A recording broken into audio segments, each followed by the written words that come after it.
WhatsApp guys, आज हम बात करेंगे लिब्रो की रोटेशन के बारे में। वॉलीबॉल के अंदर लिब्रो की जो रोटेशन होती है वॉलीबॉल के अंदर थोड़ी डिफरेंट होती है बाकी रोटेशन की निस्बत। तो यहाँ पे हम देखते हैं कि जो कोई भी टीम होती है उसके अंदर हमेशा दो जो होते हैं वो लिब्रो होते हैं। कितने होते हैं लिब्रो? 2 लिब्रो होते हैं। बाकी टीम के जो प्लेयर्स होते हैं वो एंटी क्लॉकवाइज वॉलीबॉल के ग्राउंड में अपनी पोजीशंस ले लेते हैं। जैसे ये 6 है, 5 4 3 2 1, ये सारे एंटी क्लॉकवाइज खड़े हुए हैं। अब जो लिब्रो होता है वो तब तक गेम में शामिल नहीं होता जब तक गेम स्टार्ट नहीं हो जाती। अगर गेम स्टार्ट हो जाती है, अंपायर विसल बजाता है, तो फिर जाके जो हमारा कोच होगा वो लिब्रो को अंदर भेज सकता है कोर्ट के, प्लेइंग कोर्ट के अंदर। जब तक अंपायर ये सारे जो पोजीशंस हैं वो देख ले, जो बाकी प्लेयर हैं लिब्रो के अलावा जो खड़े हुए हैं अंदर प्लेइंग कोर्ट के, जब अंपायर उनकी पोजीशंस को देख लेता है, मैच शुरू हो जाता है, अंपायर विसल बजा देता है, तब जाके लिब्रो अंदर जाके चेंज हो सकता है। और लिब्रो की जो चेंजिंग होती है वो दूसरी चेंजिंग की तरह गिनी नहीं जाती, ये अनलिमिटेड होती हैं। जितने मर्जी बार लिब्रो चेंज हो सकता है। लिब्रो हमेशा पिछले लाइन से चेंज होता है, इस वाले एरिए से। और लिब्रो हमेशा जो मिडल ब्लॉकर होता है 5 नंबर का पर्सन, इससे जो है वो चेंज होगा, यानी कि ऐसे ये। अब 5 नंबर वाला प्लेयर बाहर आ जाएगा, 5 नंबर वाला प्लेयर जो है वो बाहर आ जाता है और लिब्रो चला जाता है अंदर। अब लिब्रो अपनी जगह पे पहुंच चुका है और मैच स्टार्ट हो जाएगा। अब जैसे ही मैच स्टार्ट होगा और वो जो हमारी ओपोनेंट टीम होगी जो यहाँ पे स्टैंड किए हुए हैं, वो अगर अपनी रैली हार जाती है ये वाली टीम और हमें सर्विस करने का मौका मिलता है, तो फिर क्या होगा इस स्टोरी को देखते हैं। अब हमें सर्विस करने का मौका मिला है, अब हम सर्विस करना चाहते हैं। सर्विस करने से पहले वॉलीबॉल के तमाम प्लेयर्स क्लॉकवाइज रोटेट करते हैं। अब नेक्स्ट स्टोरी को देखने के लिए हमें यहाँ से मिटाना पड़ेगा थोड़ा सा,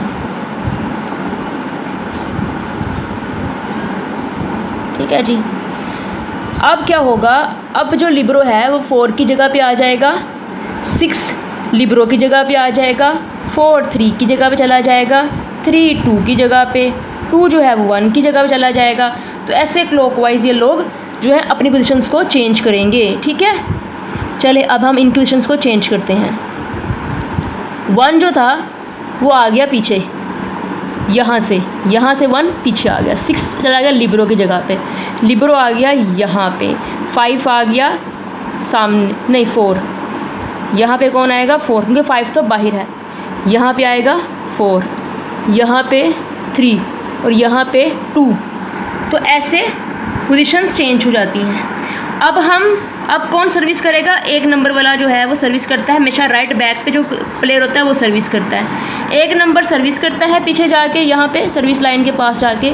जब हम सर्विस करेंगे और हम सर्विस हार जाते हैं, हम रैली हार जाते हैं, हमारे ओपोनेंट को पॉइंट मिल जाता है और हमारे ओपोनेंट को अब सर्विस करने का मौका मिलता है, तो फिर उसके बाद क्या होगा, हमारा ओपोनेंट भी अपनी पोजीशन क्लॉकवाइज चेंज करेगा। फिर अगर फिर से ओपोनेंट हार जाता है रैली और हमें फिर से हमें मिल जाती है सर्विस करनी, तो फिर से हमारे प्लेयर सर्विस करने से पहले, जब हमें दोबारा सर्विस मिली है, सर्विस करने से पहले क्लॉकवाइज फिर से रोटेट करेंगे। 1 आ जाएगा 6 जगह पे, 6 आ जाएगा लिब्रो की जगह पे, लेकिन लिब्रो तो अब आगे नहीं जा सकता। लिब्रो को तो अलाउ नहीं है कि वो चला जाएगा, ये जो लिब्रो है हमारा उसको तो अलाउ नहीं है कि वो फ्रंट रो में चला जाए। तो अब क्या होगा, अब लिब्रो दोबारा से बाहर आ जाएगा। और लिब्रो किसके साथ चेंज हुआ था? 5 के साथ। और 5 क्या होगा, दोबारा से चला जाएगा अब प्लेइंग कोर्ट में, क्योंकि अब हमने अपने आप को क्लॉकवाइज रोटेट करना है और लिब्रो तो उस जगह पे मौजूद है कि अगर हम लिब्रो को रोटेट करेंगे तो लिब्रो तो सामने आ जाएगा फ्रंट कोर्ट में। इसलिए लिब्रो का बाहर जाना ज़रूरी हो चुका है और अब हम लिब्रो को बाहर वापस बुला लेंगे। और जिस प्लेयर से लिब्रो को चेंज किया था सिर्फ वही प्लेयर्स दोबारा से लिब्रो की जगह पे आ सकता है, कोई और प्लेयर को हम भेज नहीं सकते लिब्रो की जगह पे। जिस प्लेयर से लिब्रो को हमने चेंज किया था वही अंदर आएगा। तो अब यहाँ पे 5 दोबारा से आ जाता है गेम के अंदर। अब हम अपने पोजीशंस को क्लॉकवाइज घुमा देते हैं, ठीक है जी। अब क्या होगा, लिबरो को तो बाहर भेज दिया हमने, अब कोई प्रॉब्लम नहीं है, हमें सर्विस भी मिली है और हमने क्लॉकवाइज घूमना भी है सर्विस करने से पहले, इसलिए हमने लिबरो को बाहर निकाल लिया। अब हम क्लॉकवाइज घूम सकते हैं क्योंकि अब लिबरो का कोई खतरा नहीं है कि वो आगे जा सकता है। अब 1 आ जाएगा 6 जगह पे, 6 आ जाएगा 5 की जगह पे, 5 चला जाएगा 4 की जगह पे, 4 3 की जगह पे, 3 2 की जगह पे। तो ऐसे फिर से पोजीशंस रोटेट करेंगी। अब मैं दोबारा से पोजीशंस बताती हूँ कि कैसे क्या होगा। मैंने आपको बताया कि कौन किस जगह पे जाएगा। तो यहाँ पे 2 था, यहाँ 2 था, 2 चला जाएगा ऊपर, 1 आ जाएगा यहाँ पे क्योंकि यहाँ पहले 6 था, 6 आ जाएगा यहाँ पे पहले 5 था जिसको मैंने चेंज किया था, 5 आ जाएगा यहाँ पे, 4 इधर और 3 इधर। अब जनाब हम दोबारा से लिबरो को चेंज कर सकते हैं क्योंकि अब हमने क्लॉकवाइज घूम लिया, अब कोई मसला नहीं है। अब हम दोबारा से लिबरो को चेंज कर सकते हैं।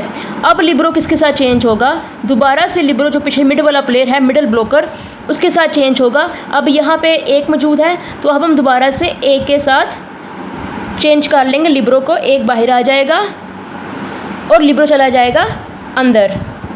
तो यहाँ दोबारा से लिबरो चला जाएगा प्लेइंग कोर्ट में। तो ऐसे करके हम जब दोबारा से लिबरो यहाँ आएगा 6 जगह पे तो फिर से चेंज कर लेंगे लिबरो को ताकि वो आगे ना चला जाए। इस तरह से लिबरो को रोटेट करते रहेंगे और लिबरो के रोटेशन पे कोई मसला नहीं है, जितनी मर्जी हम रोटेट कर सकते हैं इसको। और ये उसी से होगा चेंज जिसके साथ हमने इसको बाहर बुलाया था। तो इस तरह से हम ये रोटेशन करते हैं वॉलीबॉल की। I hope you understand. Channel को सब्सक्राइब कीजिएगा, वीडियो को लाइक कीजिएगा।